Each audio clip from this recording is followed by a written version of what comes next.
Hello everyone. तो आज की वीडियो में हम समझेंगे रैंक ऑफ मैट्रिक्स निकालना पीएक्यू फॉर्म से। ठीक है, तो लास्ट की वीडियो में हमने डिस्कस किया था कि कॉनिकल फॉर्म मेथड से हम रैंक ऑफ मैट्रिक्स को कैसे कैलकुलेट करते हैं। इस वीडियो में हम समझेंगे कि पीएक्यू की मदद से हम रैंक को कैसे कैलकुलेट करते हैं। ठीक है, तो आपको जो है एक मैट्रिक्स गिवन होगी जो कि 3x3 ऑर्डर की होगी और वहाँ पे आपको बताना है कि पीएक्यू की मदद से हम पी की वैल्यू क्या आएगी, पी का ऑर्डर क्या आएगा और क्यू का ऑर्डर क्या आ रहा होगा।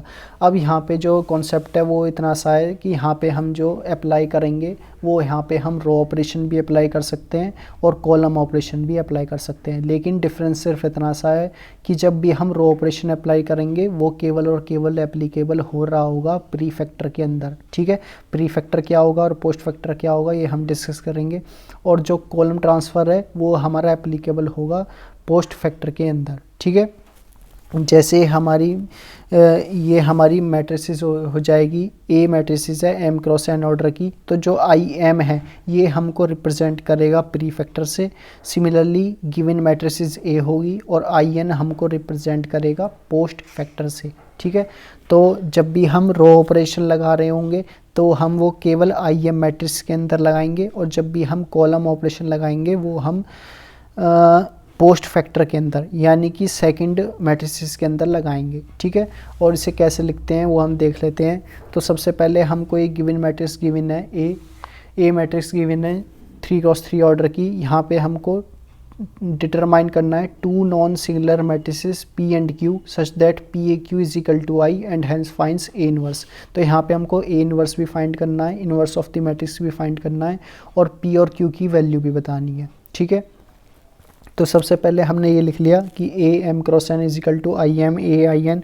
ठीक है, तो एम हमको रिप्रेजेंट कर रहा है नंबर ऑफ रोज को, एन हमको रिप्रेजेंट कर रहा है नंबर ऑफ कॉलम्स को। तो 3x3 ऑर्डर की मैट्रिसेस है। ठीक है, आइडेंटिटी मैट्रिक्स जो हम लेंगे वो भी हम 3x3 ऑर्डर की लेंगे, तो ये हो जाएगा आई ए आई। ठीक है, 3x3 ऑर्डर की। अब हम सबसे पहले यहाँ पे हमारा टारगेट है यहाँ पे 1 बनाने का, तो यहाँ पे हम 1 कैसे बनाएंगे, यहाँ पे हम रो ऑपरेशन लगा देंगे R1 माइनस R2, ये यहाँ पे हम कर देंगे। बेसिकली 3 माइनस 2 तो 1 बनना होगा। ठीक है, तो R1 के अंदर चेंज हो जाएगा। अब जो ये चेंज हुआ है ये हो जाएगा 1 0 0, ये R2 और R3 एज इट इज़ रहेंगी। अभी क्योंकि हमने रो ऑपरेशन लगाया है तो यानी कि आई एम जो है यानी कि प्री फैक्टर जो है, प्री फैक्टर कौन सा है, प्री फैक्टर ये है, तो इसके अंदर भी हम रो ऑपरेशन लगा रहेंगे। ठीक है, इसके अंदर हम कोई नहीं लगाएंगे, इसके अंदर ऑपरेशन हम तब यूज करेंगे जब हम बेसिकली पोस्ट फैक्टर यूज करेंगे। ठीक है, तब हम जो है इसके अंदर ऑपरेशन यूज कर रहे होंगे। ठीक है, तो ये हमारी आइडेंटिटी मैट्रिक्स ही रहेगी एज इट इज़। ऑपरेशन जो लगेगा अब केवल वो हमारा प्री फैक्टर के अंदर लगेगा जिसको हम आई एम से रिप्रेजेंट करते हैं, तो ये हो जाएगा 1 माइनस 1 0। ठीक है, और ये हो जाएगा 0 1 0 और 0 0 1। ठीक है, अगेन अब हमको टारगेट है इसको 0 बनाने का, यानी कि A21 एलिमेंट को हमारा 0 बनाने का टारगेट है। ये हम कैसे 0 बनाएंगे, यहाँ पे हम अगेन रो ऑपरेशन अप्लाई कर देंगे, R2 plus minus 2 times of R1 apply कर रहे होंगे। तो फाइनली हमारा R1 और R3 तो ऐसे टिस रहेंगी, रो 2 चेंज हो जाएगी। ठीक है, तो ये बन जाएगी 0 माइनस 3 4। अब सिमिलरली ये इसके अंदर भी हम ऑपरेशन लगाएंगे। ठीक है, तो ये हो जाएगा -2 3 0 और ये हमारी एज इट इज़ रहेगी क्योंकि हमने कॉलम ऑपरेशन अभी तक नहीं लगाया है। ठीक है, अब हमारा क्या टारगेट है, अब जो हमारा टारगेट है इसको 1 बनाने का टारगेट है। इसको 1 कैसे बनाएंगे, इसके अंदर जो है हम रो 3 और रो 2 को आपस में इंटरचेंज कर देंगे। रो 2 और रो 3 को जब इंटरचेंज करेंगे तो यहाँ पे तो -1 बनेगा, बिल्कुल यहाँ पे -1 बनेगा, लेकिन हम माइनस के साथ एक बार अगेन जो है रो ऑपरेशन में मल्टीप्लाई कर देंगे।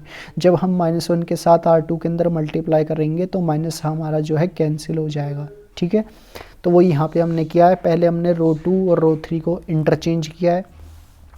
जो हमारे एलिमेंट्स फॉर्म्ड हो रहे होंगे मैट्रिसेस के अंदर वो हो जाएंगे 0 -1 1 0 -3 4। ठीक है, फाइनली ये हो जाएगा, इसके अंदर भी चेंज आएगा, ये हो जाएगा 0 0 1 -2 3 0। ठीक है, अब हम अप्लाई कर देंगे R2 के अंदर -1 टाइम्स ऑफ R2। ठीक है, तो फाइनली यहाँ पे हमारा 1 बन जाएगा।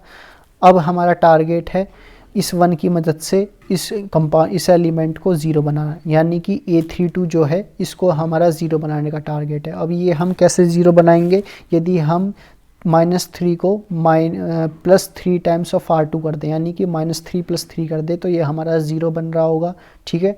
सिमिलरली R1 और R2 हमारी एज इट इज़ रहेंगी, चेंज आएगा रो 3 के अंदर, और सेम रो ऑपरेशन हमारा एप्लीकेबल होगा इस मैट्रिसेस के अंदर, यानी कि इसकी रो 3 भी हमारी चेंज हो रही होगी, और ये हमारा आइडेंटिटी मैट्रिक्स ही रहेगा, ठीक। चेंजेस हो जाएगा हमारा रो 3 के अंदर, तो ये बन जाएगा 0 0 1, यहाँ पे आ जा -2 3 -3, ठीक है, और ये हमारी एज इट इज़ रहेगी।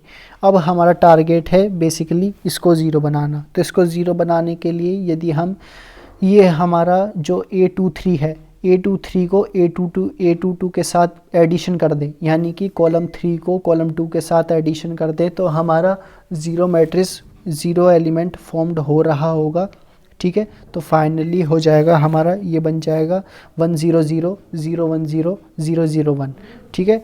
अब आपको ध्यान रखना है क्योंकि हमने और कॉलम ऑपरेशन अप्लाई किया है तो प्री फैक्टर हमारा सेम रहेगा, पोस्ट फैक्टर केवल चेंज होगा, ठीक है। तो यहाँ पे हमारे जो ये मैट्रिसेस है ये हमारी सेम रहेगी जो पहले थी, 1 -1 0 0 0 -1 और -2 3 और -3, ये हमारी एज इट इज़ रहेगी।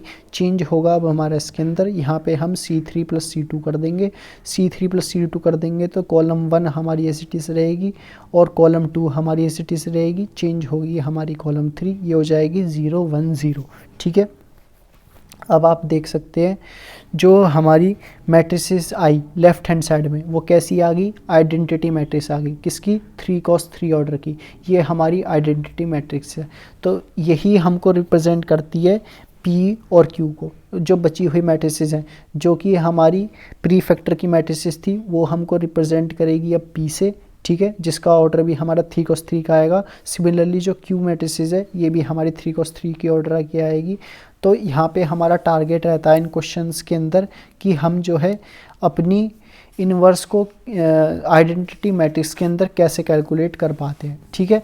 तो यहाँ पे हमने P और Q की वैल्यू निकाल ली है, अब हमारा टारगेट है A इन्वर्स को फाइंड करने का। तो A इन्वर्स के फाइंड कराने के लिए हम जानते हैं जो हमारा A इन्वर्स है वो हमारा आइडेंटिटी मैट्रिक्स ऑफ QP के इक्वल होता है, ठीक है। तो रैंक तो आप सभी निकाल लेंगे, रैंक कैसे आती है, रैंक आती है हमारी number of non zero elements, ठीक है, इन अ रो। तो कितने number of non zero elements हैं, तो हमारे 1 2 3 यहाँ पे भी A1 1 है, A2 2 1 है और A3 3 1 है, तो रो हो जाएगी हमारी 3, रैंक ऑफ मैट्रिसेस हो जाएगी हमारी 3, इन्वर्स हो जाएगा हमारा QP के इक्वल। तो A इन्वर्स के अंदर हम Q की और P की आपस में मल्टीप्लाई कर देंगे।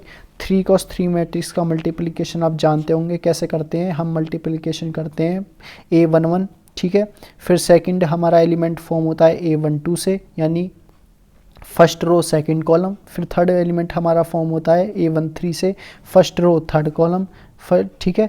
फिर आता है हमारा A21 second row first column, फिर आता है A22 second row second column, A23 second row third column, A31 A32 and finally A33 third row and third column. इनकी आपस में जब भी हम मल्टीप्लिकेशन करेंगे तो हमारी A इन्वर्स निकल करके आ रही होगी, ठीक है। So that's all about this video. Here we find the PAQ, ठीक है। तो जहाँ पे हमने PAQ मेथड से P की वैल्यू कैलकुलेट करना सीख लिया और Q की वैल्यू कैलकुलेट करना सीख लिया, और फाइनली हमने इन्वर्स भी कैलकुलेट करना सीख लिया।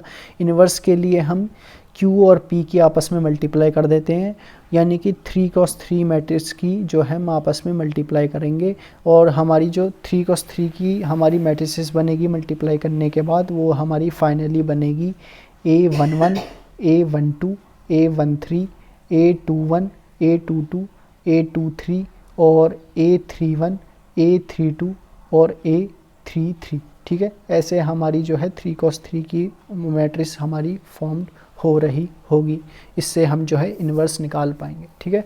सो इतना ही था इस वीडियो में, बाकी की नेक्स्ट वीडियो में हम कवर करेंगे कि हमारा जो है basically system of non homogeneous linear equation और system of homogeneous linear equation को हम कैसे ड्राइव करते हैं, ठीक है। तो वहाँ पे हमारे जो है वेरियस सॉल्यूशन प्रेजेंट रहते हैं। यदि हम बात कर लें तो system of non homogeneous equation की, तो वहाँ पे हमारे trivial solution, non trivial solution, unique solution, ठीक है, ये सारे सॉल्यूशन हमारे प्रेजेंट हो रहे होते हैं, जिसको हम नेक्स्ट वीडियो में डिस्कस करेंगे। Till then keep learning.